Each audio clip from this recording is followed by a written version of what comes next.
어제 인천에서 비행기를 기다리고 있을 때 문자가 왔습니다. 아메리칸 에어라인에서 문자가 왔는데 인천에서 오클라호마 시티까지의 비행기가 캔슬되었다는 문자였습니다. 제일 먼저 제 머리에 떠오른 것은 주일 예배였습니다. 주일 예배를 어떻게 드리나 하는 것이었습니다. 그래서 김형건 감리사님에게 전화를 했습니다.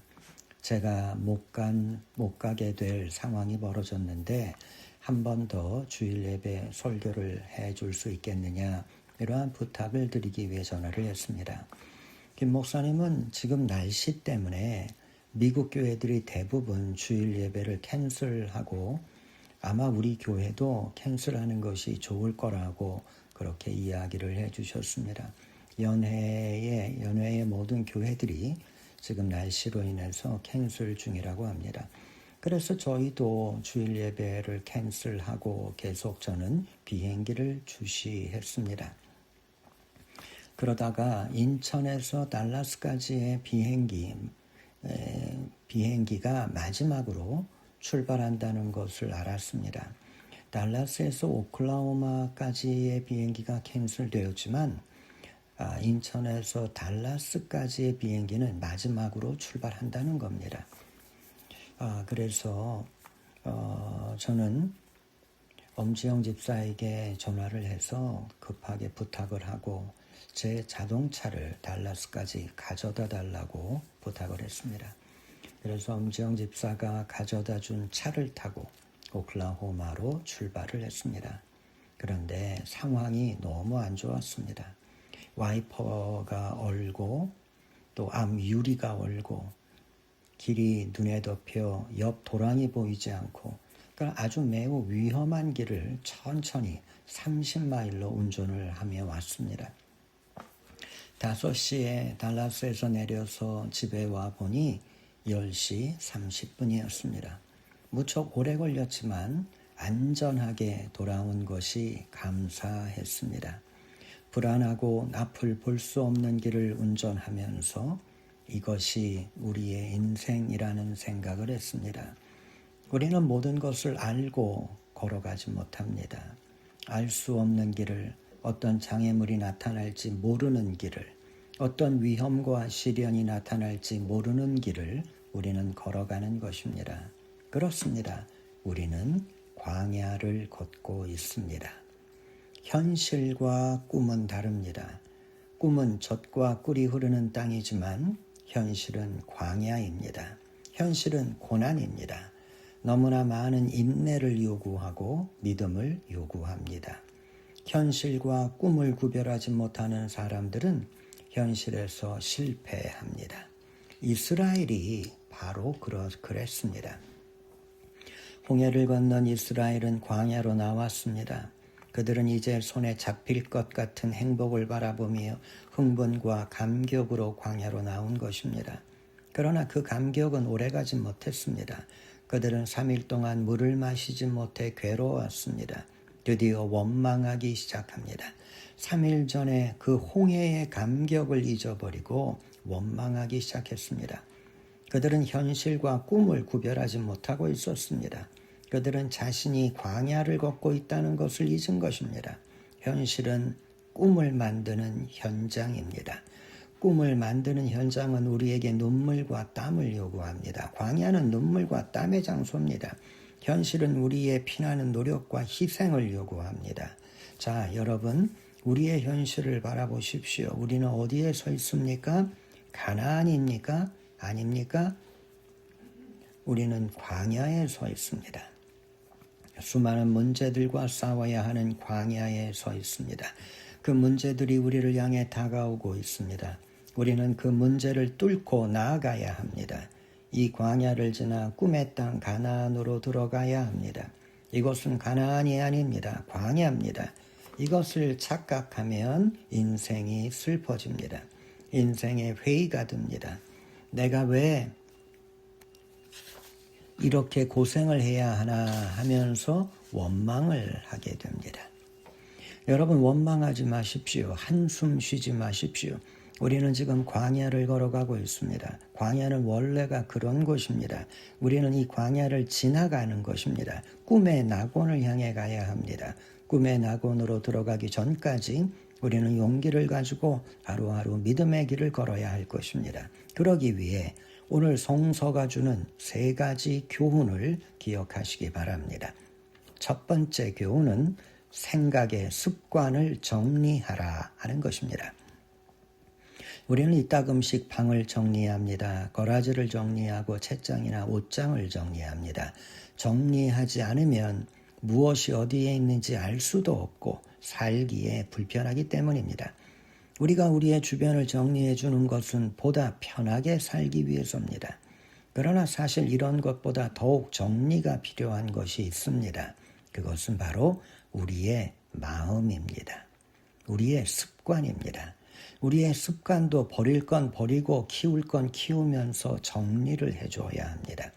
우리가 창조적이고 긍정적인 습관을 가질 수만 있다면 우리는 인생을 보다 행복하게 살 수 있기 때문입니다.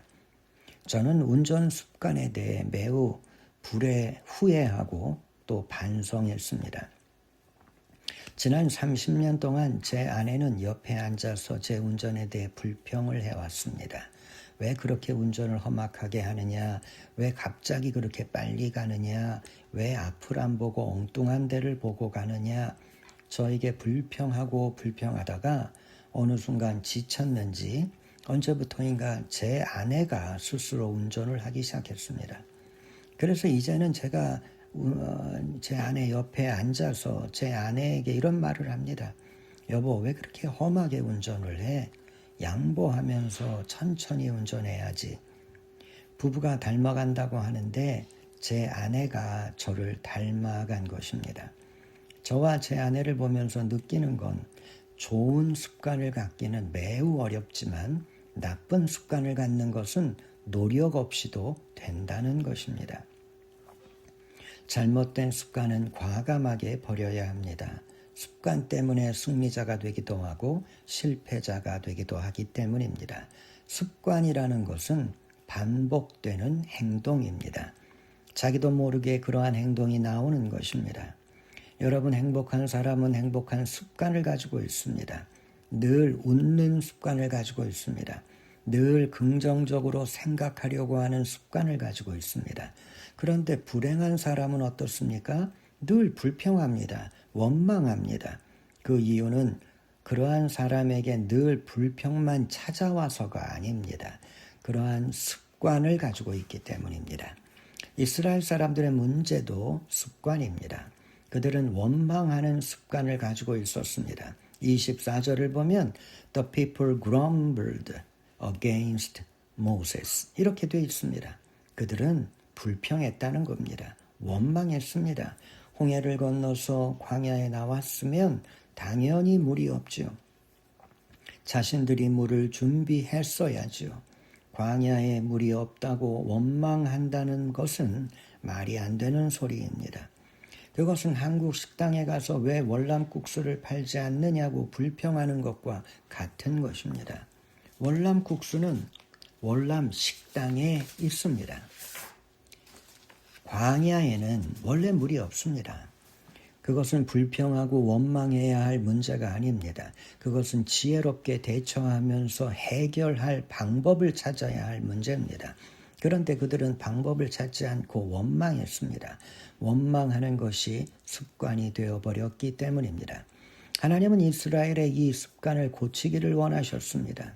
하나님은 우리의 삶 속에서도 이 습관을 고치기를 원하십니다. 우리가 얼마나 많이 불평을 합니까? 직장과 학교에 대해서, 자신의 삶에 대해서, 누군가에 대해서, 때로는 자신이 먹는 음식에 대해서, 자신이 산 옷에 대해서 우리는 불평을 끊임없이 계속합니다. 왜? 불평이 습관이 되어 있기 때문입니다. 이것을 기억하십시오. 불평은 습관입니다. 하나님은 이것을 원치 않으십니다. 여러분, 생각하는 습관을 바꾸면 인생은 행복해집니다. 모든 불평과 불만과 원망의 생각을 버리십시오. 불평하지 말고 기도하십시오. 여러분, 우리는 광야에 서 있습니다. 모든 것이 부족합니다. 모든 것이 과정 중에 있습니다. 인생에 여러 가지 문제가 생기는 건 당연합니다. 이곳은 광야이기 때문입니다. 불평의 습관을 버리고 창조적으로 생각하면서 믿음으로 나아가는 습관을 갖게 되시기를 바랍니다. 두 번째 교훈이 있습니다. 그것은 가능한 한 빨리 하나님께 나아오라 하는 것입니다. 인생에는 값진 수고와 헛된 수고가 있습니다. 농부가 추수를 바라보면서 일하는 것은 값진 수고입니다. 무엇인가 귀한 열매가 있기 때문입니다. 그런데 열매를 보지 못하는 수고가 있습니다. 고생은 고생대로 해놓고 아무런 결과를 볼 수 없는 그러한 경우가 있습니다. 이스라엘을 보십시오. 22절에서 23절을 보면 그들은 광야에서 3일을 물 없이 버텼습니다. 광야에서 행군을 하면서 음식을 먹지 않고 3일을 버텨도 견딜 수 없을 텐데 물 없이 어떻게 3일을 버틸 수 있겠습니까? 결국 이들은 갈 때까지 간 것입니다. 그런데 여러분 이것을 기억하셔야 합니다. 이들이 힘들게 버텼던 3일은 헛수고라는 것입니다. 쓸데없는 고생이었던 겁니다. 3일을 버텼다고 해결될 일이 아니기 때문입니다. 3일 버텨서 해결이 되면 좋지요. 안 됩니다. 3일 동안 물을 찾아 헤맸지만 그들은 물을 찾을 수 없었습니다. 그들은 마라라고 하는 쓴물을 발견했습니다. 그런데 그 물에는 독소가 들어서 마실 수가 없었습니다. 그나마 찾은 물이 그런 물이었으니 더욱 화가 났을 것입니다. 그래서 자신들의 지도자인 모세를 원망한 것입니다. 모세가 하나님께 기도할 때 하나님께서는 마라의 쓴물을 단물로 바꾸어 주셨습니다. 하나님 너무나 쉽게 해결해 주신 겁니다. 이렇게 간단히 해결될 일을 왜 불평하고 원망하고 고생했을까요? 문제의 해결은 기도에 있었습니다.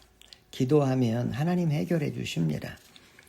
세상에는 이렇게 헛수고하는 사람들이 많습니다. 자신이 혼자 해결해 보겠다고 이리 뛰고 저리 뛰지만 결국은 포기하고 마는 그런 사람들 많습니다. 여러분 인생을 헛수고하지 마십시오. 시간을 낭비하지 마시고 힘을 낭비하지 마십시오. 하다 안 되어서 하나님께 나아오지 마시고 문제가 시작되면 바로 오십시오. 때로는 문제가 시작되기 전에 미리 오십시오. 그러면 인생이 그만큼 쉬워집니다. 왜 문제가 터져야 울면서 옵니까? 왜 자녀들이 문제를 일으켜야 새벽에 나와서 기도합니까? 왜 건강이 나빠져야 기도하기 시작합니까? 이스라엘과 모세는 3일을 버티다가 하나님께 나아온 것입니다. 이스라엘은 하나님 앞에서 겸손하지 못했습니다. 자신의 힘으로 감당할 수 없는 일을 놓고 하나님을 의지하지 않는 것은 독립심이 강해서가 아니라 어리석고 교만하기 때문입니다. 이러한 사람의 인생은 점점 더 어려워집니다.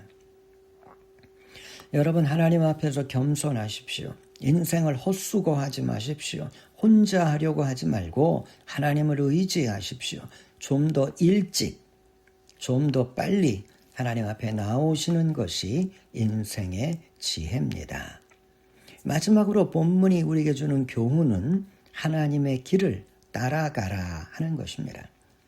오래전에 이러한 일이 있었습니다. 초등학생 셋이 등산을 갔다가 실종이 되었습니다. 열흘이 되도록 구조대가 산을 찾아 헤맸지만 찾을 수가 없었습니다. 산이 워낙 험하고 거칠어서 사람들은 구조를 포기하고 말았습니다. 그리고 모두 이 아이들이 죽었다고 생각했습니다. 그런데 한 달 만에 이 아이들이 실종되었던 장소에서 수백 마일 떨어진 마을에 나타난 것입니다. 살아 돌아온 것입니다. 기자들이 물었습니다. 어떻게 길을 찾았는가? 무엇을 먹고 버텼는가? 아이들은 이렇게 말했습니다. 산속에서 길을 찾아 헤매다가 물소리를 들었습니다. 개울을 발견했습니다. 아이들은 이 개울을 따라가면 결국 마을에 이를 것이라고 생각을 했습니다. 그래서 개울을 따라 걸으면서 그 물을 마시면서 한 달을 버티고 결국 마을에 도착한 겁니다. 물은 아이들에게 생명의 길이었고 살 수 있는 능력을 공급해 주었습니다. 우리도 인생에서 길을 찾지 못해 방황할 때가 있습니다. 그럴 때는 생명의 물줄기를 따라가십시오. 그것이 길입니다. 성서는 생명의 물이 하나님의 말씀이라고 말합니다. 그렇습니다. 말씀은 우리에게 생명의 길입니다. 우리도 지금까지 말씀 속에서 길을 찾아 걸어왔습니다. 우리가 말씀을 따라가면 우리는 영생의 자리로 가게 됩니다. 모세는 하나님의 말씀을 따라 물에 나뭇가지를 던졌습니다. 그때 물이 변했습니다. 여기서 나뭇가지가 중요한 게 아닙니다. 나뭇가지가 물을 바꾼 게 아닙니다. 물을 바꾼 것은 하나님의 능력입니다. 하나님의 능력은 나뭇가지에 담겨 있는 것이 아니라 하나님 말씀에 순종하는 자에게 주시는 선물인 것입니다. 하나님께서는 우리에게 인생을 사는 길을 알려주셨습니다. 그대로 하십시오. 그대로 하면 됩니다. 언젠가 저희 집안에서 밖의 온도를 알 수 있는 온도계를 산 적이 있습니다. 제가 시간을 맞추고 작동을 시켰는데 온도가 나타나지 않는 겁니다. 몇 번을 시도하다가 이건 잘못된 물건이야 하고 포기를 했습니다. 제 아내가 안내서를 읽어보더니 센서를 먼저 작동시키고 온도계에 배러리를 나중에 넣었습니다. 그랬더니 온도가 나타났습니다. 별것도 아닌 온도계도 안내서대로 하지 않으면 작동을 하지 않습니다. 그런데 여러분, 우리의 인생은 얼마나 복잡합니까? 이 복잡한 인생을 사람들은 안내서 하나 없이 대충대충 살려고 합니다. 안내서가 뻔히 있는데도 보려고 하지 않습니다. 인생이 불행한 이유는 인생의 안내서대로 하지 않기 때문입니다. 하나님께서는 우리에게 인생을 사는 안내서를 주셨습니다. 우리는 그대로 해야 합니다. 그래야 인생은 행복합니다. 하나님께서는 광야로 나온 이스라엘에게 승리할 수 있는 안내서를 주셨습니다. 그것이 말씀입니다. 여러분 26절을 보십시오. 말씀대로 살면 복을 받고 말씀대로 살면 질병에서부터 해방된다고 하셨습니다. 하나님의 말씀, 이것이 인생의 길입니다. 우리는 지금 광야를 걷고 있습니다. 광야에는 길이 없습니다. 우리는 어디로 가야 할지 모릅니다. 그러나 방황하지 마십시오. 하나님께서는 말씀을 통해 우리가 가야 할 길을 보여주십니다. 성서는 인간이 가야 할 길을 제시해 주는 책입니다. 이것을 따라가십시오. 그 길로 갈 때 우리는 광야를 지나 꿈의 땅 가나안에 들어가게 되는 것입니다. 우리는 광야를 걷고 있습니다. 수많은 문제들이 우리 앞에서 기다리고 있습니다. 문제를 만날 때마다 불평하고 만날 때마다 포기하시겠습니까? 왜 나에게만 이러한 일이 터지냐고 원망하시겠습니까?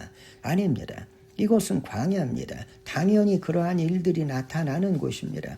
우리는 가나안에 서 있는 게 아닙니다. 광야는 문제의 장소고 고난의 장소입니다. 우리는 그곳을 지나가고 있는 것입니다. 우리는 꿈을 향해 걸어가고 있는 것입니다. 언젠가 우리는 꿈의 나라, 행복의 나라로 들어가게 될 것입니다. 그러기 위해서는 광야의 길을 지나가야만 하는 것입니다. 이 광야의 길에서 우리는 습관을 고쳐야 합니다.